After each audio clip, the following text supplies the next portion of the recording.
Ukraina kini mulai menggunakan rudal balistik jarak jauh untuk melawan Rusia. Rudal itu berasal dari Amerika Serikat. Sebagaimana diberitakan BBC pada Kamis, 25 April 2024, senjata-senjata tersebut dikirim sebagai bagian dari paket dukungan AS sebelumnya, dan telah tiba bulan ini. Para pejabat mengatakan hal itu tidak diumumkan secara terbuka untuk menjaga keamanan operasional Ukraina. Mereka telah digunakan setidaknya sekali untuk menyerang sasaran Rusia di wilayah pendudukan Crimea. Tak hanya rudal balistik, AS juga akan mengirim persenjataan yang dibutuhkan Ukraina. Hal itu dilakukan usai Presiden Joe Biden pada Rabu kemarin menandatangani paket baru dukungan ekonomi dan militer untuk Ukraina yang nilainya triliun rupiah. Rudal-rudal yang telah disediakan secara diam-diam adalah versi jarak jauh dari sistem rudal taktis Angkatan Darat, ATACMS, juru bicara Departemen Luar Negeri mengonfirmasi pada Rabu, 24 April 2024. AS sebelumnya memasok ATACMS versi jarak menengah ke Ukraina, namun menolak mengirimkan senjata yang lebih kuat, sebagian karena kekhawatiran akan membahayakan kesiapan militer AS.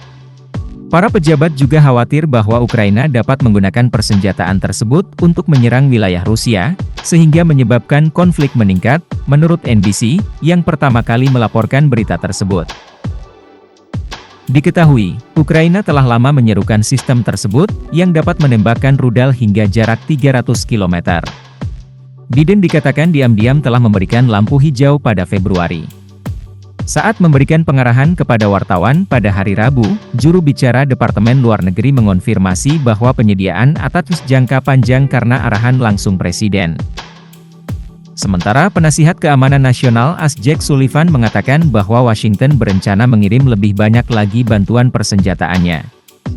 ATACMS dengan jangkauan lebih jauh bisa menyerang lebih dalam ke wilayah yang dikuasai Rusia khususnya pangkalan, fasilitas penyimpanan dan pusat logistik. Senjata itu digunakan untuk pertama kalinya pada pekan lalu untuk menyerang lapangan terbang Rusia di Crimea yang diduduki, media AS melaporkan, dan kemudian dalam serangan terhadap pasukan Rusia di kota pelabuhan Berdyansk yang diduduki pada Selasa malam.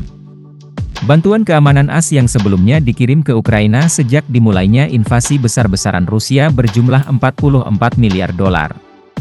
Ini akan membuat Amerika lebih aman, ini akan membuat dunia lebih aman, kata Presiden AS setelah menandatangani bantuan baru tersebut menjadi undang-undang.